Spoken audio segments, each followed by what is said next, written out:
Assalamu alaikum. I would like to solve problem 4.6-5.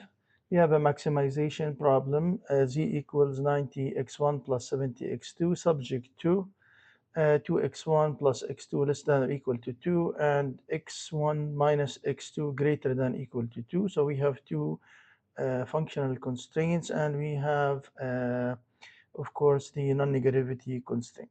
So first we start with part A, which says demonstrate graphically that this problem has no feasible solution.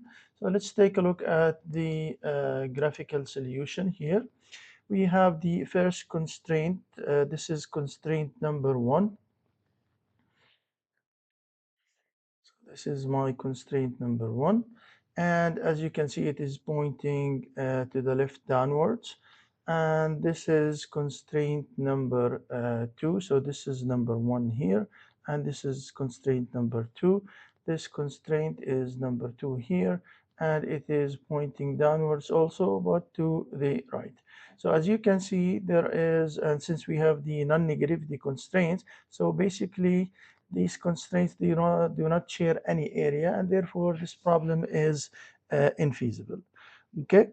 However, let's see now if we put this problem in the augmented form. So I'll start with the constraints. So first we have 2x1 plus x2. And since this is a less than or equal to constraint, so we're going to add plus a slack variable. This is equal to 2. And then we have the second constraint, x1 minus x2 minus x4 is equal to 2. And this is minus x4. x4 is a surplus variable because here we have a greater than or equal to constraint. Okay. Now, let's see what does this mean here. Let me add first the non-negativity constraint, x1, x2, x3, and x4 are all should be greater than or equal to 0. Okay. Now, if we start from the origin here, this point, the origin, okay, then as you can see, we can from this get that x3 is equal to 3. And then we can, from the second constraint, get x4 is equal to negative 2. And obviously this contradicts or is against this constraint. So therefore, since the surplus variable here is negative, we are in the infeasible region. And basically, if we are here in the origin point, then I am 2 units away from satisfying this second constraint. Now, moving along the x2 axis, we move further away from the constraint. If you can see, if I move along up this way here, okay, I am moving away further away from the orange constraint, from the second constraint. So the corner point 0, 2. So we have again x1 is 0 plus, or sorry, minus. This is minus. Let me fix this.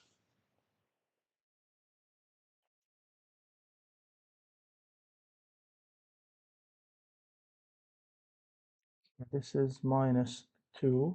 Okay. Now, if we are here at this point 0, 2, so we are 4 units away. So x4 must be negative 4. And plus x5, this is equal to 2. Okay, so therefore from this we can read that x5,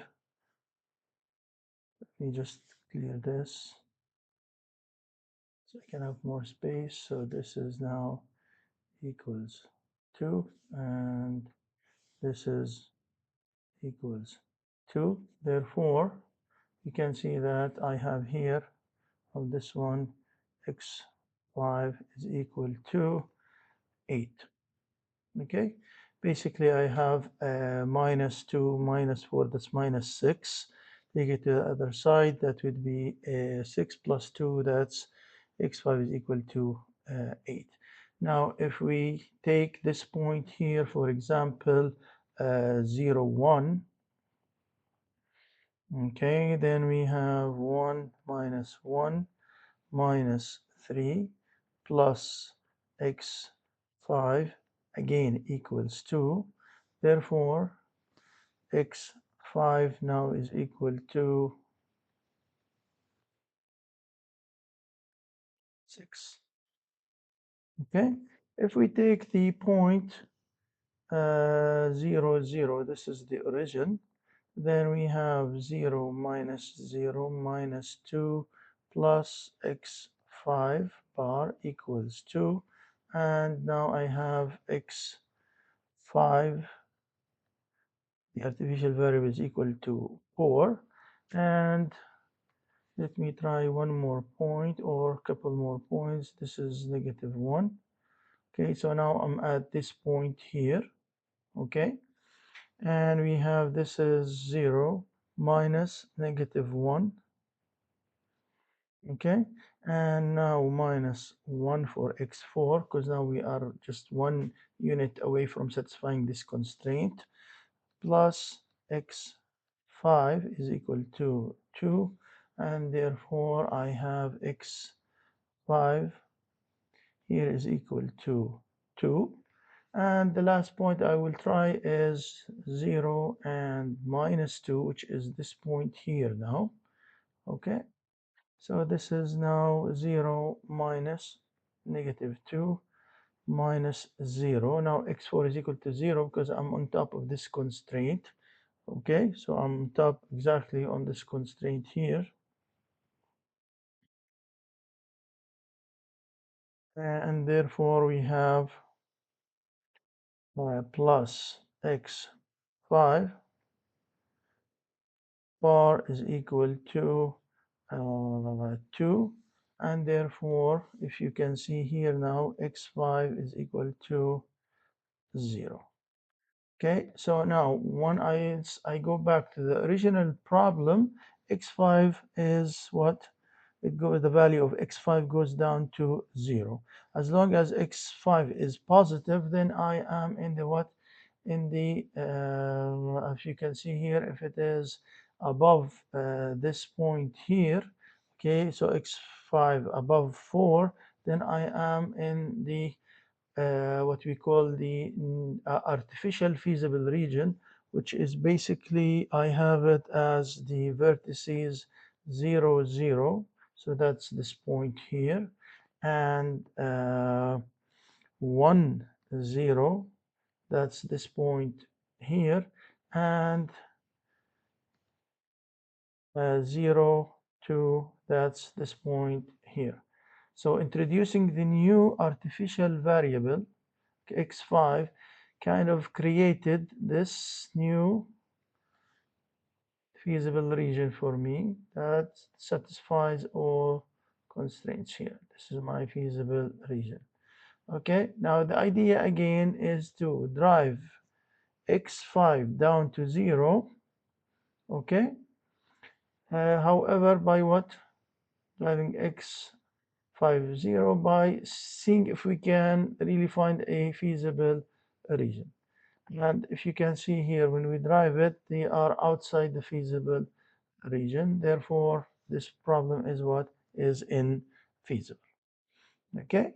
Now, next, what I'll try to do is put this complete the problem in the augmented form and try to solve it using the big M and show you that how we can, using the big M and the simplex tabular method, we can identify that this problem is infeasible.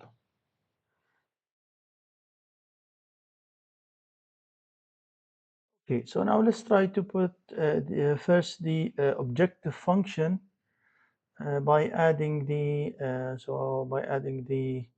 artificial variable. So I have max z equals again 90x1 plus 70x2. Now the question is, I have here, I need to add, again, we said we're going to be using the big M, so I have mx5. And the question here is, should I put a minus or a plus? Okay, meaning 90x1 plus 70x2 minus mx5 or plus mx5. Okay, so let's try to find this in a logical way to solve it. Okay, now what we are trying to do is basically we want to do two things at the same time. I want to maximize z, okay, and at the same time I want to get the value of this variable as what? As 0. Okay, so I want to drive its value down to 0. Now its value is equal to 2. Okay, and I want to drive its value down to what? To 0. So how can I do this?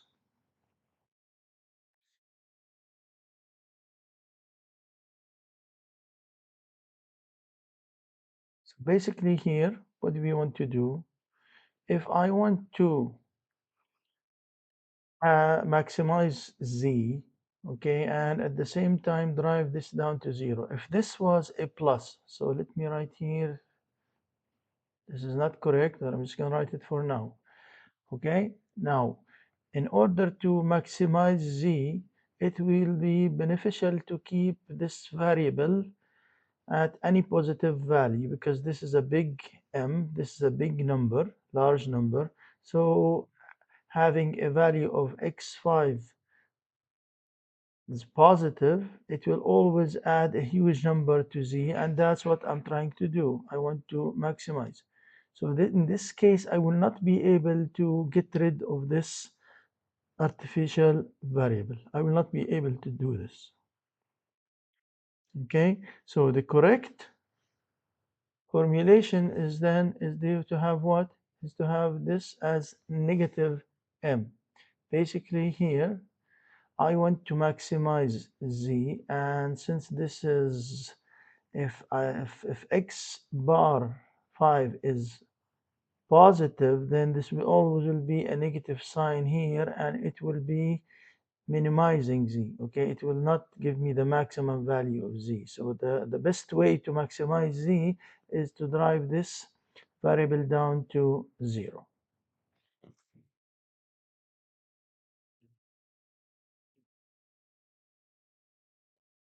Okay, so now let's put everything together and organize things. We have,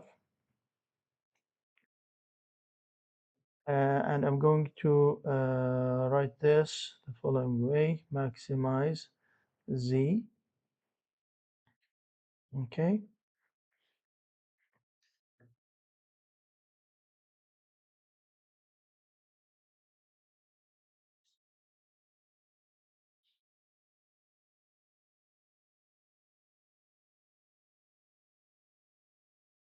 right. So now let's do the following. I will write, take this, all of this, put it on the left hand side. So I will have z minus 90 x1 minus 70 x2.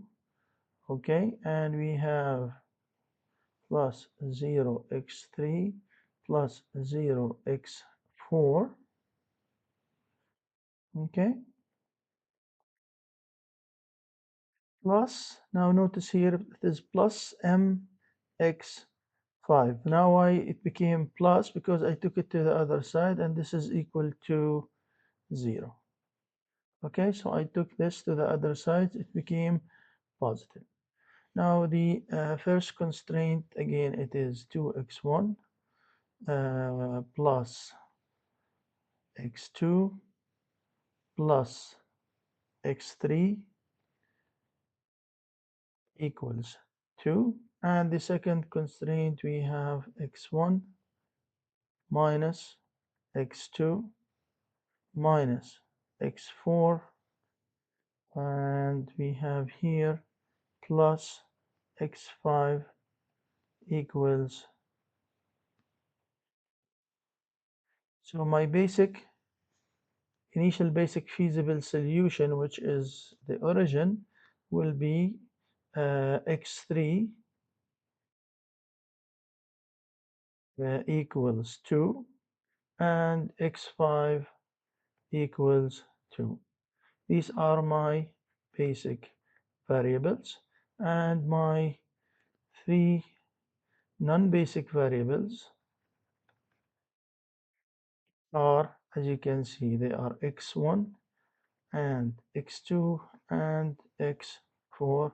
All of them, their values are, because they are non-basic, their values are equal to 0.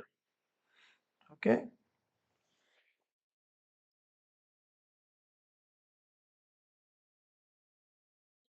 So basically now we'll try to solve it using the simplex tabular method. However, before we start, we need to pay attention to one thing here.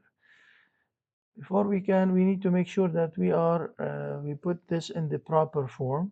So basically the basic variable should appear only in one constraint. So here I have, yes, x3 only appears in constraint number 1, x5 appears in constraint number 2, the coefficient of x1 is equal to 1, the coefficient of x5 is equal to 1, and again for x3, its coefficient in row 0 should be 0. So this is row 0 here. And this is okay for x3. However, for x5, its coefficient is m. So I need to see how I can change this m into a 0. Okay, so basically what do I need to do? We need to do some row operations to be able to change this m into a 0.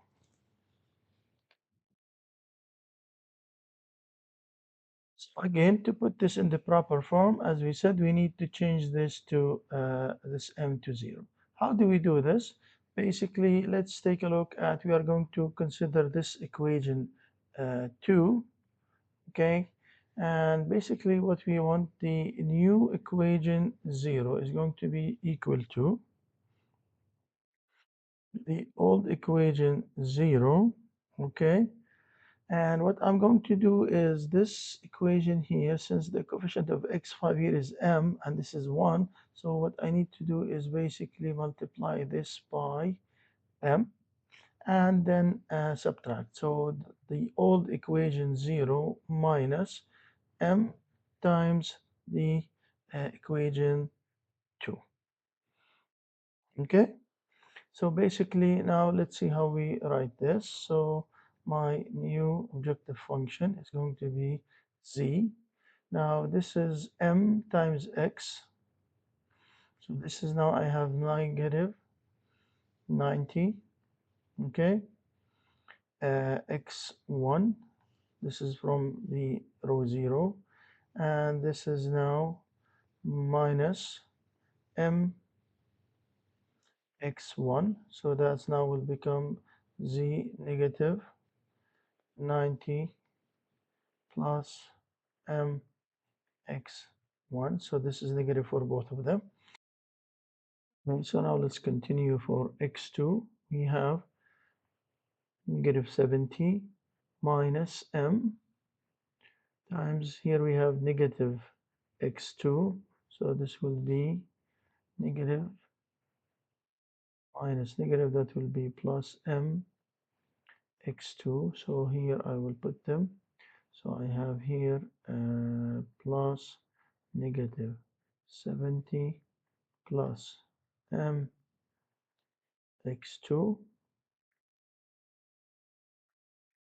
Okay, and for x3, here we don't have x3 in both equations, so that will be plus 0 x3. Now for this is going to be for x4, it's going to be plus 0 x4. Now minus, okay, and here I have a negative, so it's going to be plus m x4. So this is going to be plus m x4. And for x5, I have m x5 minus m times x5, that's plus 0 x. Okay, now I have here 0, and we have minus m times 2, so that will be the left hand side, that will be minus 2m. So this is my new row 0. Now what we can do is take this row 0 and put it in the tabular and start the solution with the iterations. Get in the tabular and do some iterations, and that's what we will do next.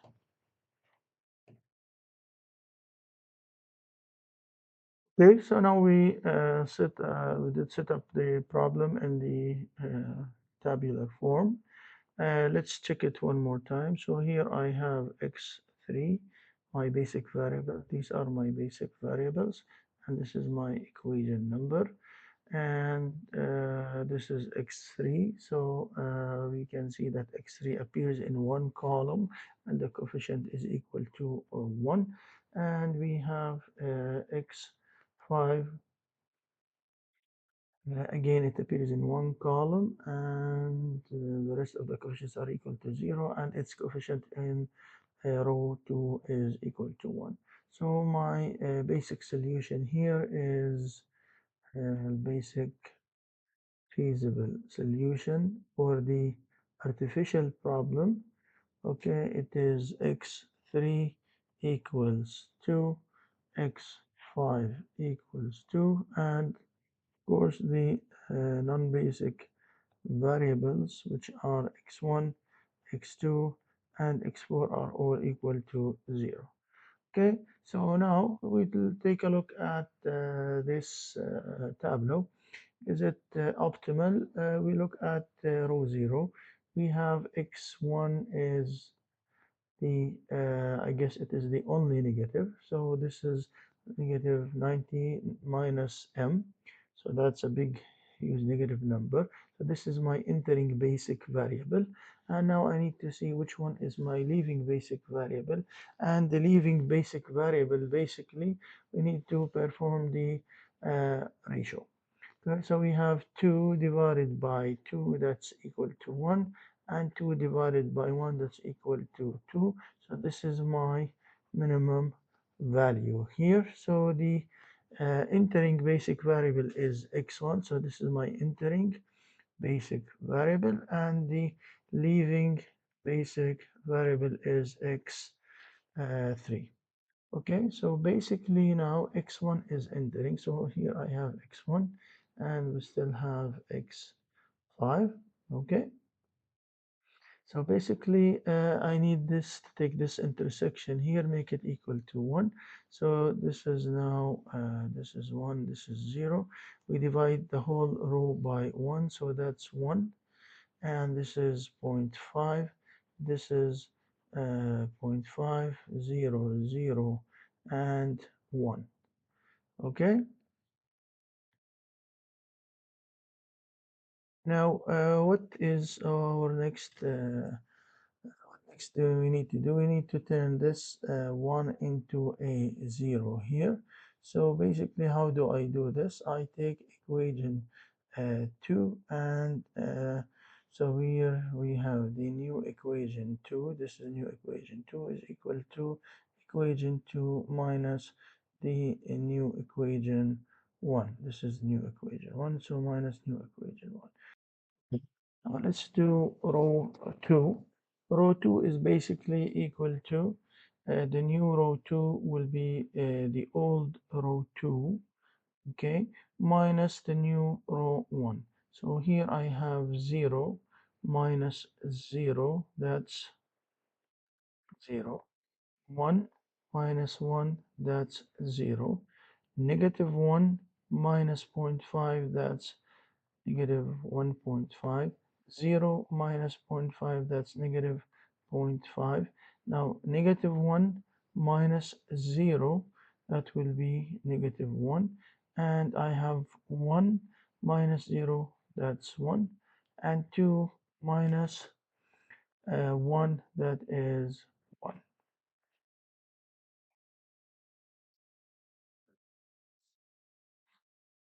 Now let's try to do row 0 here. What basically I need to do is I need to turn this negative 90 minus m, make it into a 0. So that's basically what I need to do, is multiply this whole equation by 90 plus m. Okay, so now when we multiply this whole row by 90 plus m and add, so the new row 0 is equal to row 1.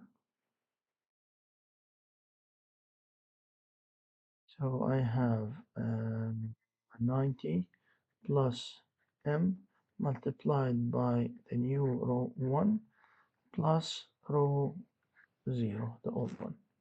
Okay, so now this is 90 plus m, and here I have negative 90 minus m, so that's a 0. Now, when we multiply this by zero point 0.5, then we will have 45 plus zero point 0.5 m, and here we have negative 70 plus m, and let's add, so this is negative 25 plus 1.5 m. So this is now negative 25 plus 1.5 m. Okay,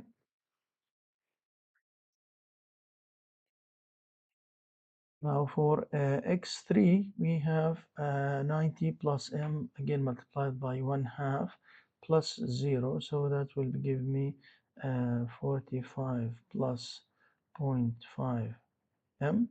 Now for row 0, I have 4 multiplied by 0 plus m, so this is again m. And for row for x5, it is 0, it remains 0. Now for this one here, we have m, 90 plus m minus 2m, so that will give me 90 minus 1m.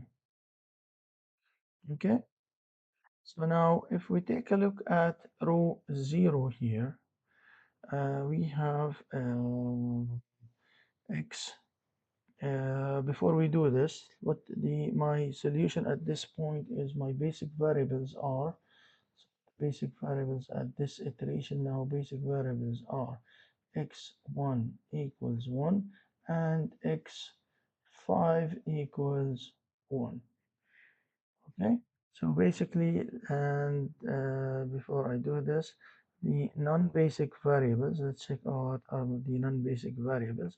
The non-basic variables are x2 and x3 and x4. So these all their values are equal to 0. So basically for the graphical solution, let's go back to the graphical solution, and it seems that we moved from this origin, okay, to this point, this corner point here. This is the coordinate of this point. This is 1 and 0. Okay, now we are at this point here. Okay, and if you take a look at the row 0, for x2 it is negative 25 plus 1.5 positive 1.5 m, and remember m is a big number, so this is positive. So this number here is positive. And here we have 40 plus zero point 0.5. So again, this is also positive. Okay. This guy here is positive. And for x3, it is also positive. And for x4, it is also positive. So therefore, we reach an optimal solution. Okay, we cannot improve on the objective function anymore, right? However, we are not able to drive, so x5 is equal to 1. can see here x5 equals 1. So we were not able to drive its value down to 0. Therefore, this problem is what? This problem is infeasible. Okay, and as you can see here also the right hand side here we have 90 minus m, so also we were not able to get rid of this big M.